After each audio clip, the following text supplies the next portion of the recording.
Hi, everybody. I'm Natalie Brunell, and thanks so much for checking out my show where I get to hear from the leading voices in Bitcoin, financial markets, political structures, philosophy, and more.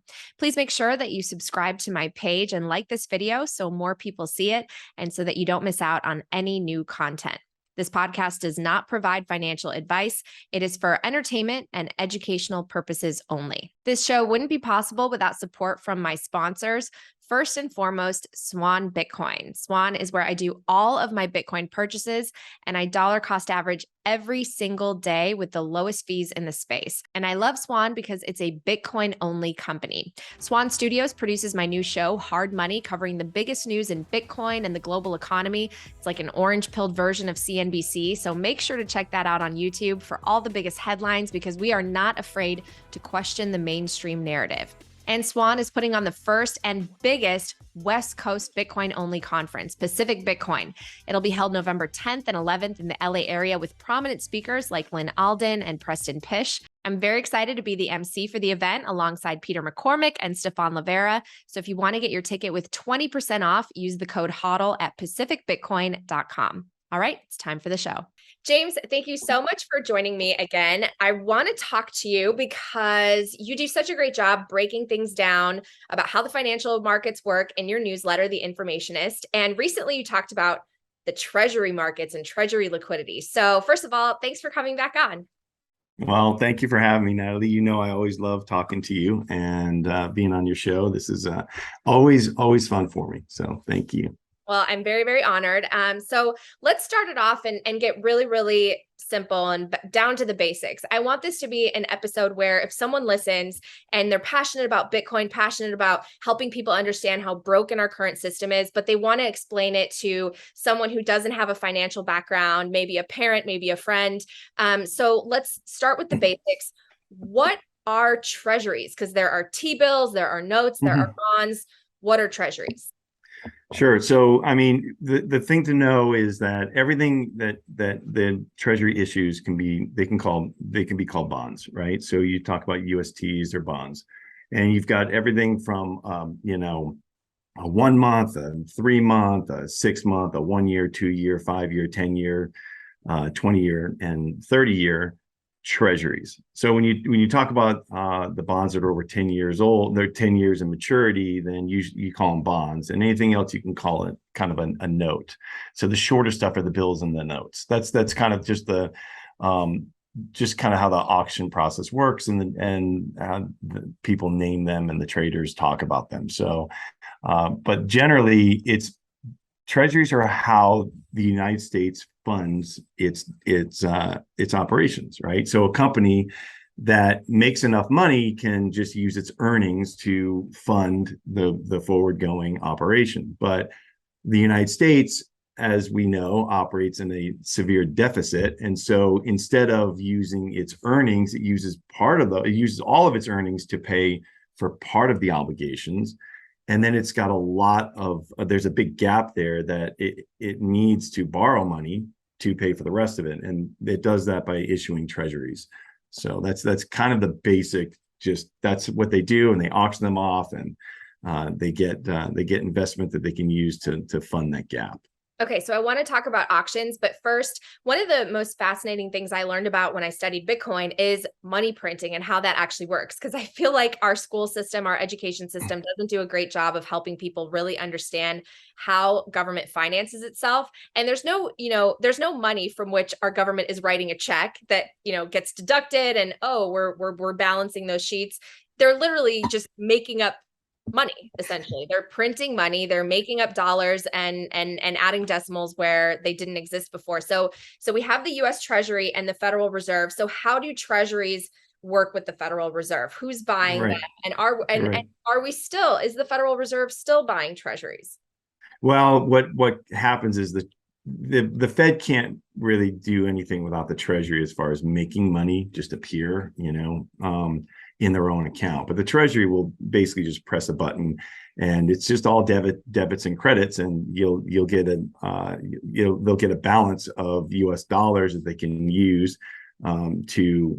to buy treasuries or do whatever they need to do in order to inject liquidity into the market. So For instance, in QE, what they would do is they would get a balance of dollars and then go into the market and buy treasuries and inject into the market all this cash.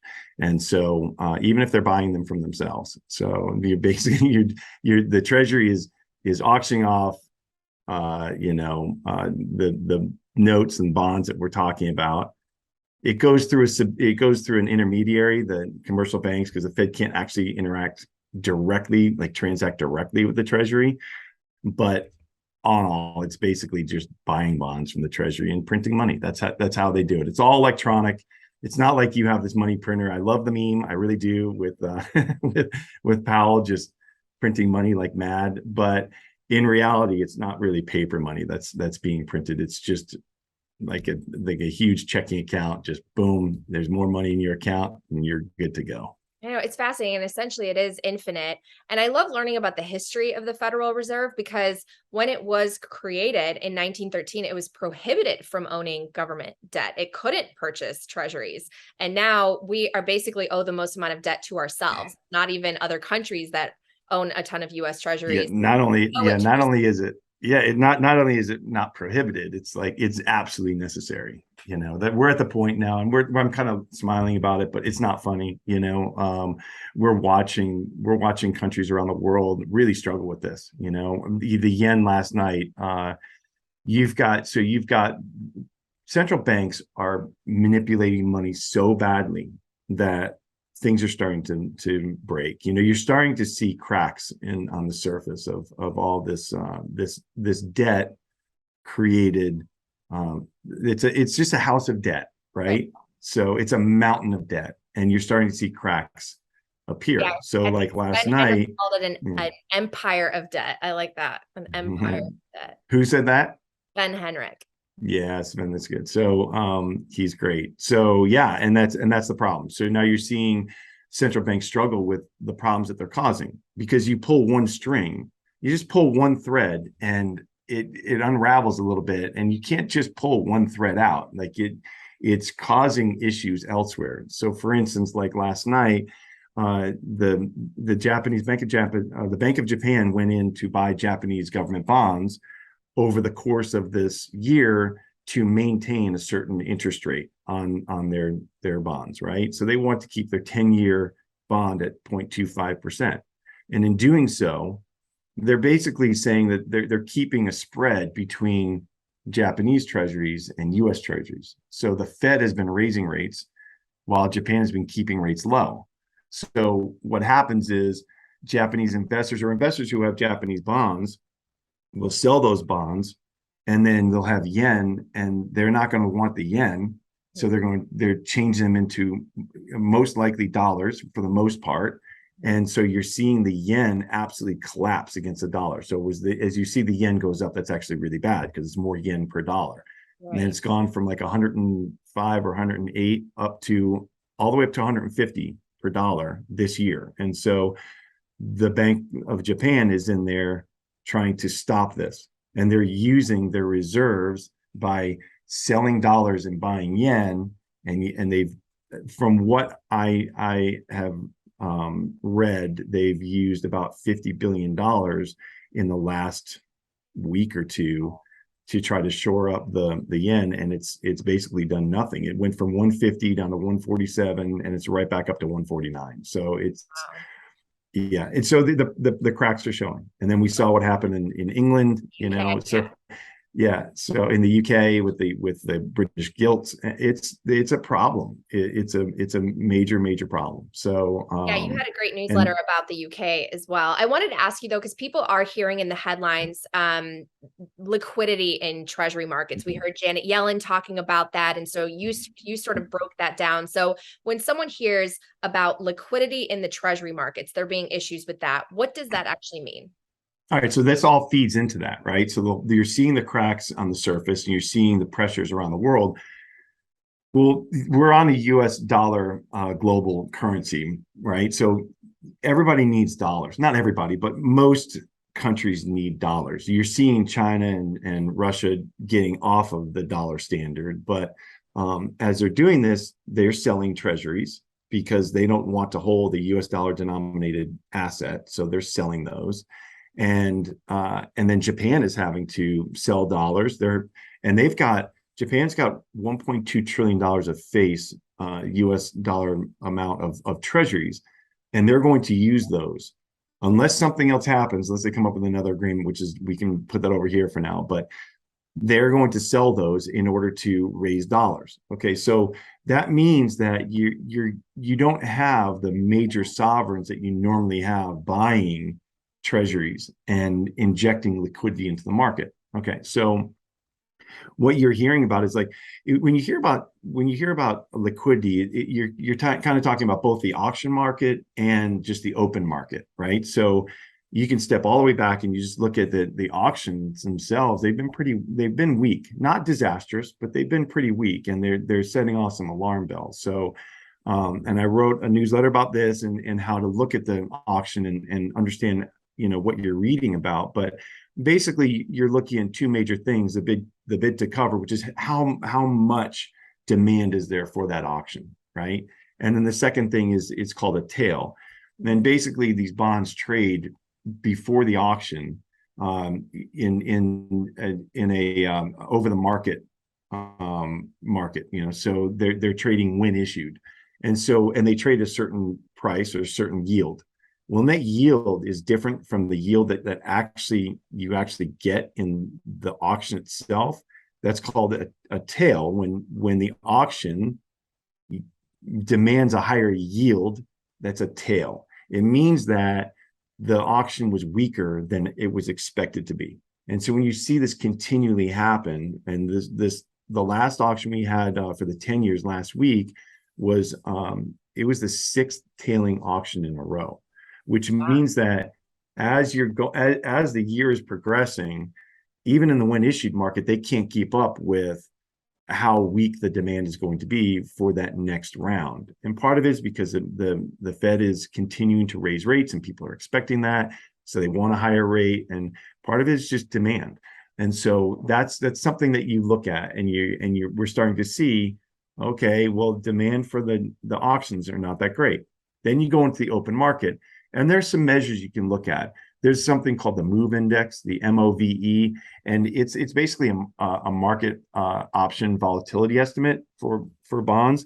And as that number goes higher on that index, it's worse. So, and that's going up. It's right about the levels that it was in March 2020.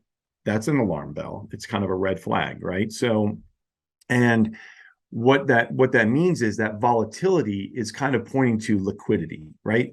So you can then look at the liquidity, the depth of the book itself, and there's a liquidity index. There's a Bloomberg liquidity index that I like to look at, and it basically tells you the strength of the bids and offers around the market price. And if there's not a depth of book there, then if you have a large customer come in and want to transact, well, it may have to move that price up or down in order to fill that order, which means that there's more volatility, right? So it's a measure of just how much liquidity is in the market. But the big problem is when you have some sort of market shock and you have a large customer that comes in and wants to transact and wants to sell a bunch of treasuries, there's not the volume there to swallow that. And that's when you get into big problems. And so that's what the dealers and the regulators are starting to look at, and they're starting to get a little bit nervous. Even Janet Yellen said something last week about it, which we'll get into, what the remedies are. But that's kind of where we're at right now. There's some signposts we've gone by. There's some red flags. And you're like, okay, nothing disastrous, nothing catastrophic, because if the U.S. Treasury market locks up, that would be catastrophic for the world. The financial world would collapse if the U.S. Treasury market collapsed. So I don't expect that. Right. And we've been close, but it hasn't. It hasn't happened, right? We haven't had a U.S. Treasury auction really fail, have we?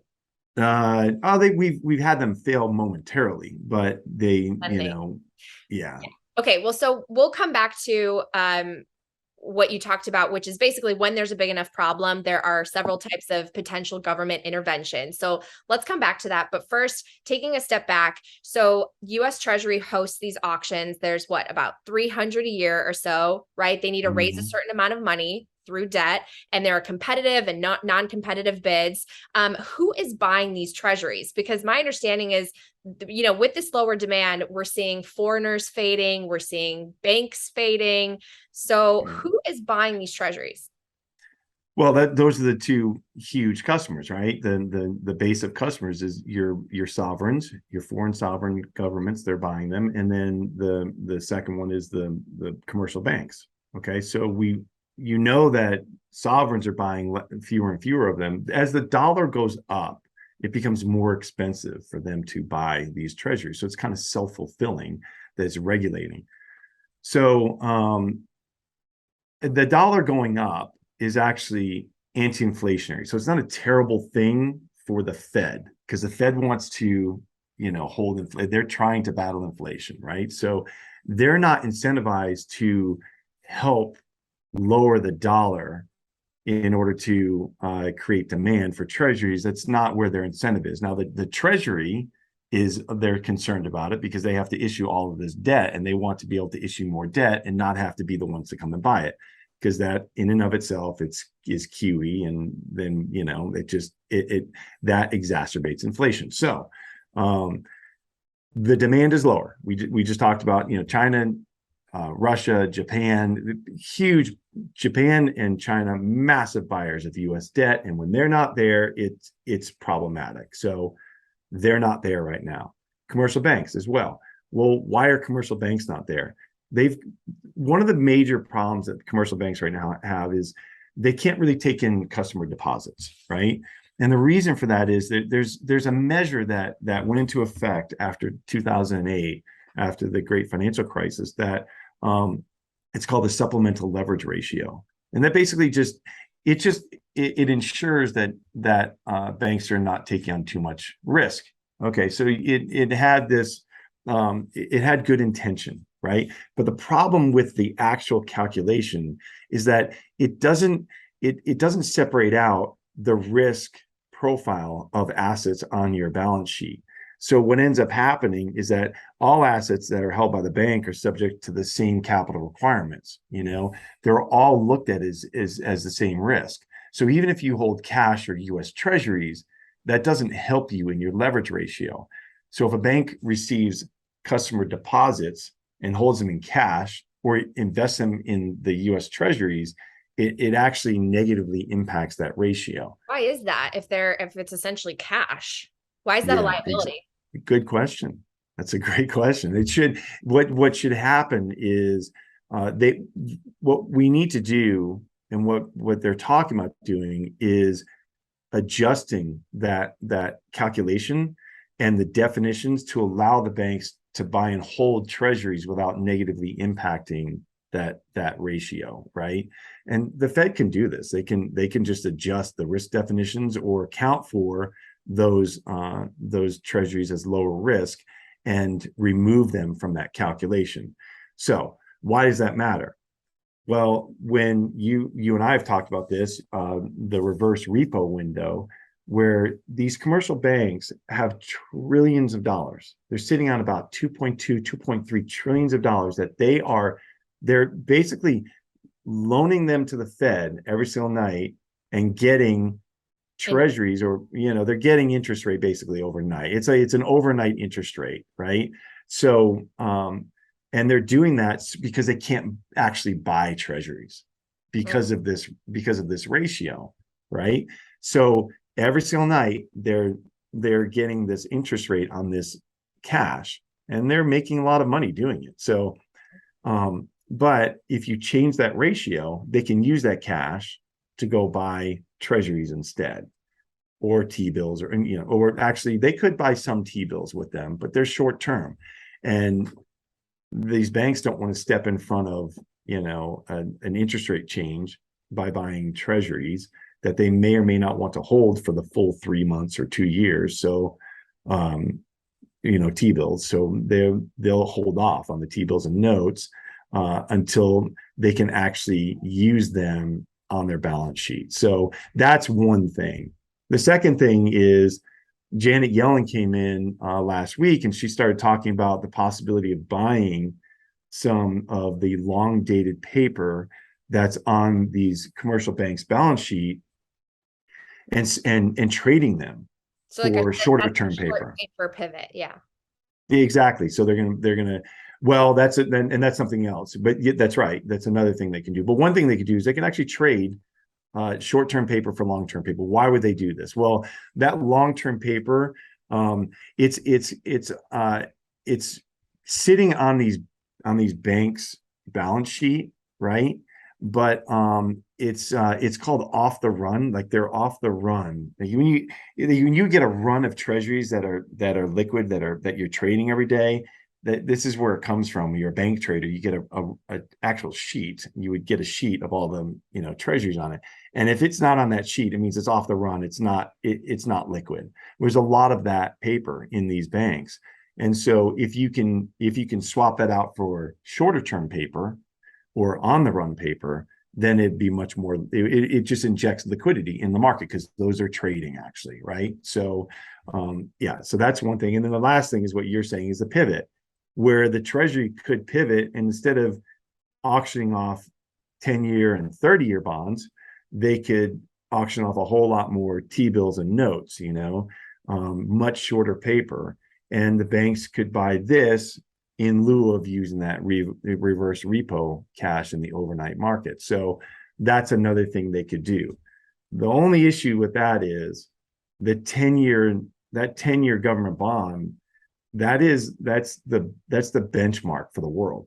And so that's the one that is really the one that's not too long dated for long dated risk, but it gets you enough interest rate that you're getting better typically than a 2-year. But we're in a different world right now, so you have to take some drastic measures.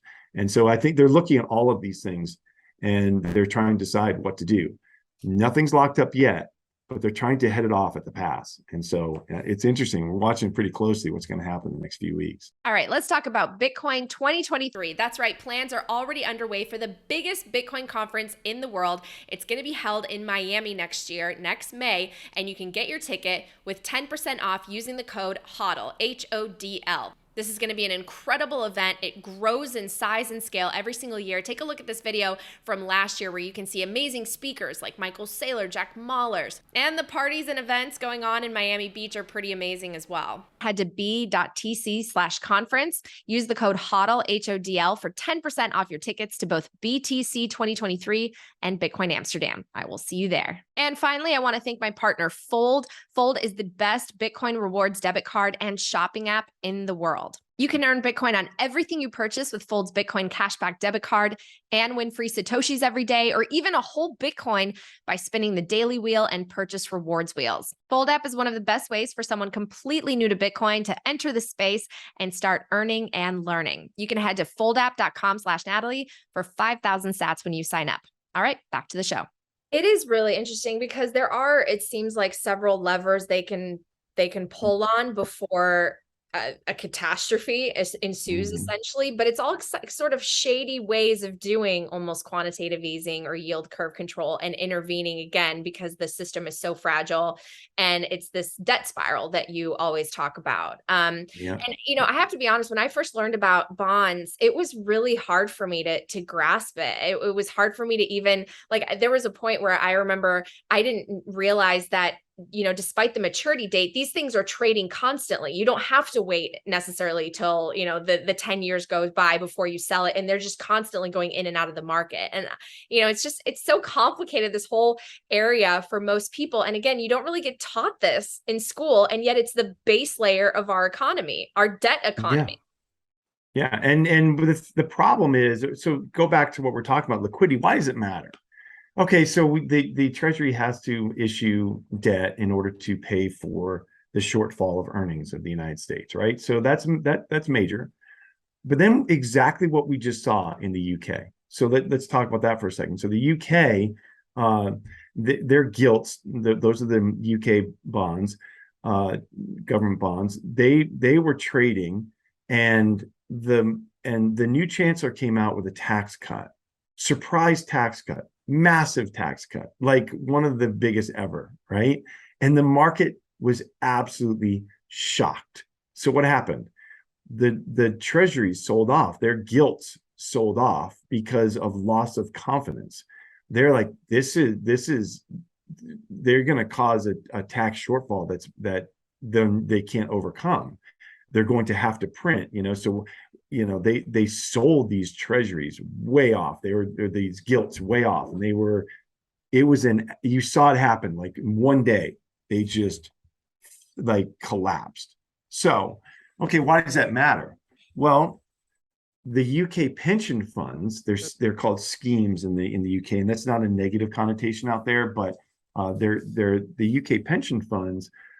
They've been trying to generate income all these years, these last 10 years plus years, on anemic interest rates.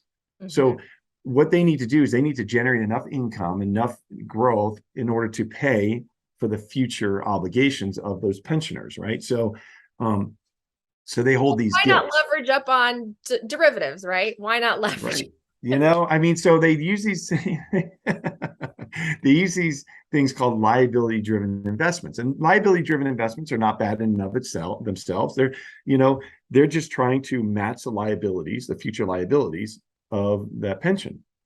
And two things they're trying to do is create enough income in the future and limit risk. So they use swaps. Well, these swaps can be helpful because they can trade out variable interest rate securities for ones that are fixed interest rate, and then it gives them great visibility of what they're doing going forward, as long as they hold them to maturity. And the second thing they can do is they can swap out some of the foreign securities they own and negate any foreign currency risk and just keep it in the British pound. So they can be helpful, but they can also be problematic in that it's a swap. And so when you create a swap, like when I buy a swap, I'm only putting down a certain percentage of that swap as collateral. It could be as low as, I've had swaps as low as just a few percent. And so they're able to buy a swap with just a few percent of collateral, however much it was, and they're different on different runs, and they vary. However, the problem is, so those gilts collapsed. Mm-hmm. So the collateral they had on those swaps collapsed, and so they were asked to put up more collateral. So the only way they could do that was to sell some of their securities, which were gilts. So they had to sell gilts. So it just snowballed. Oh, wow. And so why does it matter to have liquidity in the market? Well, because if you have a collapse like that, it could pull that string, you pull that one thread, and then it all balls up. And that's exactly what happened. And so the UK, the Bank of England had to come in and rescue them. They had to come in and stand there and buy gilts to hold that market up, just prop it up with, because the pensions, they basically called the chancellor and said, if we don't shore up the gilts here today, we will be bankrupt by this afternoon. Wow. Are you surprised that the Prime Minister resigned? I don't know. There's a couple of different political stories going around about that. I was surprised it was that fast. I mean, the lettuce outlasted her. Right? Oh, I know. So poor Truss. One thing it's awful. One thing I wanted to talk to you about is just this interesting dilemma that we have where, inflation expectations are sort of falling, right? Because with the Fed being this aggressive, people are expecting potentially a pause. So the bond yields should be falling, right? But instead they keep rising and the demand for treasuries is down. So doesn't that also put us in a bit of a predicament? Well, you're watching the yield curve, right? Because we know that short-dated paper is going to go higher along with the Fed narrative of being hawkish and raising rates. So you're watching that 30-year and seeing if that collapses. Because as soon as we go into a recessionary environment, which you can argue we're already there, the problem is you're getting these conflicting numbers from from inflation and unemployment. Then you get the PM, then you get the manufacturing, the services numbers this morning was terrible. But the problem is the Fed is absolutely, they are hell bent on raising rates, and they're going to raise them. And we know that. So that's keeping the rates higher, right? So we've got to see inflation kind of turn over before they can ease off. And that's just the way it's going to be. I mean, right now, the market is pricing in about 75 basis point hike in the next round. So you've got November and December. And if you get to the market is basically, they're saying that the terminal rates can be between 4.5% and 5%. And the terminal being the highest rate it gets to in this cycle. So, I mean, that's interesting because a lot of analysts just don't believe that we could sustain a 4.5 interest rate. I mean, we can't. What do you think? Yeah, no, we can. And good at kicking the can down the road, though. I mean, truly. And you mentioned some of those interventions, they come in, they change the supplemental leverage ratio, or, they allow banks to hold treasuries. It's just, I feel like they're going to figure out a way so that they prop up the liquidity. And we could keep the can going a little bit longer, don't you think? And we can, but only so long. So people talk about the Volcker moment where, Paul Volcker came in, he raised rates. Then he lowered them, then he raised them, he raised them, but he kept high rates for a number of years. We can't do that because he did that when debt to GDP was down in the 30% range. Now we're at 137%. We have $31 trillion of debt in this country, and it's going higher. So our problem is, as the economy rolls over, tax receipts are going to be down, right? So they were estimating $4.8 trillion of tax receipts this year. That I think they're already revisiting that. They should be, and they're already revisiting that and lowering those estimates, right? So why? Because as the market rolls over, you get lower capital gains taxes. As interest rates go higher, companies are making less. They're making a lower margin, lower profits, lower taxes on those profits, lower payment, lower bonuses to employees, lower income tax on them on individuals, right? So everything's coming down. The tax receipts are going lower. Okay, so that's one thing. And then the spending has been going up. We just gave away somewhere between $300 and $400 billion for student loan relief. Where's that going to come from? Well, we have to borrow it. So add that onto the debt that we're going to assume. So right now we're at $31 trillion of debt. Why can the Fed not keep rates high? Well, I want to say about a third of that comes due, matures in the next 18 months or so. And about half that matures in the next 3 years. So if you kept rates high, right now, if we kept rates at 5% for 3 years, that's 5% on $31 trillion, right? That's $1.5 trillion of interest payments. Well, even if you only have to refinance half the debt, that's still over $700 billion. And then you've got the other half that you already financed that you have to pay interest on. You're already over $1 trillion on interest payments. Mm-hmm. So the problem with that is, go back to our tax receipts. Let's say we take in all $4.8 trillion of tax receipts. Well, you've got mandatory expenses that are they're in legislation. They're signed into law. So things like Social Security and Medicare and Medicaid, and they all add up to about $3.7 trillion this year. Then you've got defense spending, which is also, those are contracts. Those are invoices they're getting for all this work they're having defense contractors do. It's $800 billion. Okay, so 3.7 plus 800 billion, now you're at 4.5. What were your tax receipts? 4.8. So that leaves you $300 billion for your interest payments on your debt. We're already at $400 billion on our interest payments, and it's going higher. So, well, and James, don't we have to pay our interest first? My understanding is the government has to pay interest first before it can meet its other obligations. Yeah, and so it has to issue debt in order to make that gap up before it can. That debt doom loop. That's a doom loop. Crazy. I mean, don't you think it's just crazy that we blew up this bubble just to bust it, and now the economy is tanking, and we just did this to ourselves? And We a bunch did. of Federal Reserve officials were like day trading it and sold the top.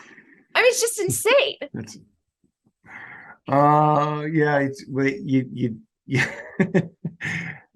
There are a couple of tents in the same in the same circus, right? So it is it's problematic. We're in a debt spiral. The question is, when does it come due? Yeah. The debt is only going to grow. The simplest explanation is, as you borrow more money, then you have to pay interest on that borrowing.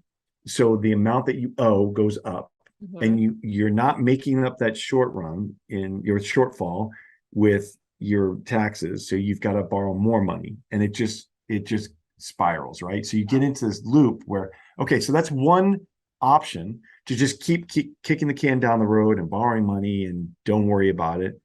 There is another option, and this is what they're trying to do. They're not talking about it openly, but they have no choice. They're going to raise rates as fast as they can, declare that this is my, okay, let me back up. This is my opinion. Okay. I know a lot of people in this space declare something that this is the way it's going to, no, I mean, this is my opinion. This is what they're going to do. They're going to raise rates as fast as they can, as high as they can, crush inflation, right? Get inflation to roll over, but not crush the economy. Soft landing, right? So they're trying to land this plane on a jumbo jet on a string. That's not happening, right? But they're trying. So what they want to do, though, is they want to then be able to lower rates, declare that they've beat inflation, and let inflation run somewhere between 4% and 5% for a few years. And that is what, well, and it's not enough to cause riots. You have 15, 20, 25% inflation. People are out in the streets, right? But when you have 4 or 5%, yeah, it sucks. And it hurts. Official, right? Official, exactly. So, but what happens is that allows your nominal GDP, the non-inflation adjusted GDP, to go higher, right? And so your tax receipts are higher, and you're paying off this debt back here that you loaned out when inflation was down here. And so you're paying back that debt with cheaper future dollars. And so if you let inflation run hot, you get more nominal dollars to pay off that debt. Right. And that's what they're going to try to do. They're going to try to chase down some of that debt by allowing inflation to run hot. But we have to call it what it is. Even to bring down, I mean, we have to have a recession. They have to at some point admit, right, that we're in a recession. And also, I think it's interesting what you said, this idea of hiking interest rates as quickly as they can. Some of this methodology, the hikes, it's like shots, without a chaser. Like you're kicking one back, and then all of a sudden it has a lagging effect, and then it hits you and you can be on the floor, right? Yeah, that's good. I haven't heard that one yet. Yeah, absolutely. That is what's happening. They're clumsy. But the problem is, I mean, there's so much we can touch on. We could talk about this for hours, but the problem is the Fed is backward looking. They're reactionary. Yeah. Powell says it over and over again. We're reacting to the data that we receive. And so, but that data is stale. It's being compiled from economists, thousands and thousands of economists in different sectors and different areas of the nation, and they're compiling this data and putting it together. And I mean, how great is the data? It's not fantastic, it's the best we have, but you're looking at GDP numbers, you're looking at the best thing we have probably is the manufacturing numbers. The manufacturing numbers are the closest to the look of the near term, right? But beyond that, inflation, goods, like housing, that all lags, like all of that lags, employment lags, like everything. So they're driving this car, they're driving the Fed car, and they're deciding what to do next, like where to turn the wheel while they're looking in the rear view mirror. Yeah. Completely. And it's careening off a cliff, and we need to get an adult behind the wheel to steer us. And that we're still probably going to crash, but maybe we can like have a soft ditch that we roll into. Right. That's what we're hoping. Luckily, right? we have Bitcoin. Bitcoin's like our bumper. the Bitcoin. bumper You know, wheel. and that's what I keep telling people. I keep telling people, look, it's not a bad thing right now to have some cash in your portfolio and to have hard money, to have some gold, to have some Bitcoin in your portfolio. Why? Well, if you have a complete total collapse, you want some sort of hard money because dollars are going to be worth nothing, right? It'll be anarchy. You don't want that. Nobody wants that. But when the Fed does stop this, hawkish, posturing, and they stop raising rates, I think at that point, and they declare that they've reached neutral, or they need to just stop before they induce a recession, even though we'll probably already be in one. We kind of already are. So, but when they do that, hard monies and assets like that, Bitcoin and gold, are going to just rocket. They're going to be, Bitcoin, I believe, will lead the risk assets higher. They've let them down, and they're going to lead them back up. It's just the way it is right now. That narrative will change someday in the future, but today that's where we're at. So. Okay, I have two questions before we wrap up. There are analysts out there, ones that I really respect, who basically kind of agree in the sense that they think that the Fed is basically going to settle on like a 4 to 5% interest or inflation rate and declare some sort of victory, and basically try to keep the interest rate somewhere. It's no longer going to be ZERP. It's no longer going to be zero, but maybe in like, if inflation flares up, they'll lower it down to like 2%, but they're going to try to keep it in that Fed funds rate of about 4%. And they think that we could actually muddle through for some years in that.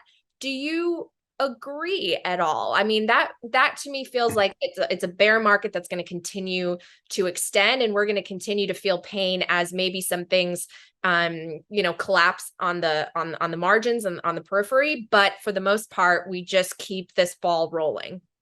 Yeah, I mean, okay, so let me are you saying that they think that the interest rate, they're going to hold the Fed funds rate up at 3 to 4%? Yeah, I don't think so.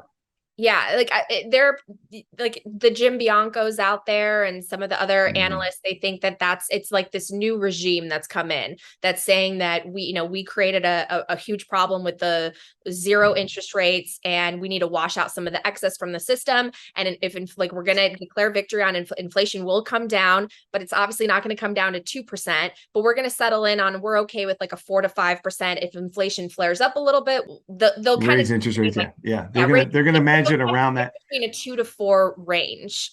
Do you see that happening? I don't know where the interest rates have to go to keep inflation at that level. I do think that because of the amount of debt we have in this country and around the world, that we cannot sustain high rates for a long period of time. It's just not mathematically possible. I think that they're going to allow inflation to run hot, or run around 4 to 5%, try to inflate away some of this debt. But that also means that they can't keep rates too high. They've got to lower the rates enough to not induce a collapse of the economy. So, and that's what they're trying to do. Can they do it? Man, this is a tough one. I think that they're going to overshoot, and that we're going to go right back into money printing, and we're going to lower the rates, and everything's going to shoot right back up, and the world is just going to swallow it, because you've got to have one currency that you can look to, and the dollar will just start swallowing other economies and currencies, and that's just, I think that's, and it's to save the global financial market. It's not just to save America. I mean, right. It's to prop up the world. Okay, last question. Aren't you impressed with the resiliency of Bitcoin? I mean, all the news outlets, they can shit on it all they want, but man, it's holding up really well when everything else seems to be just collapsing. It's just sitting here at 20,000 for months and months and months. And that's great. I think, it shows that there's a massive amount of demand and liquidity right here. And that's good. Especially as it led everything down, and it just sat there. it's just been sitting there since the summer. Crab walk. It's crab walking its way, yeah, and then until it doesn't. So, and when it doesn't, I think that's impressive. You know, I mean, people really, all the headlines that it's going to go to zero, and the naysayers. I've never seen so much volatility, at least in my experience, within paying attention to the financial markets and feeling like we're on the brink of, you know, this debt spiral kind of unwinding quickly. And yet Bitcoin's $20,000. I mean, I think that's really impressive. It is impressive, and I think that it shows that there's a resiliency to it and an understanding from enough people that it's not going away. That's the point. Is it's not going away. Could we have another gap down? Look, if we have a market shock somewhere, and this could gap down, it could go down another 30-40% in a blink. But again, where it's been for the last number of months, it's just demonstrating that people understand it's not going away. So I agree. I think it would be like a capitulation, but it would bounce right back up very quickly. Absolutely. V recovery. Okay. Thank you so much. Anything else you want to share before we take off? Any, you know, expectations as we head into November with the next Fed meeting or anything like that? I know you have maybe an announcement or something that's going to come up, but I won't ask about that. Nothing I can say yet. I've been working on some super exciting, interesting stuff. So, but we'll be talking about that very soon. Cool. Yeah. All right. Well, I will see you at Pacific Bitcoin. Thanks so much. Awesome. Safe travels, and we'll see you soon. Thank you so much for checking out this episode. I would love to hear from you. If you have any guest suggestions or feedback, make sure again that you're subscribed to this page and like the video so other people see it and you don't miss out on any new content. Until next time.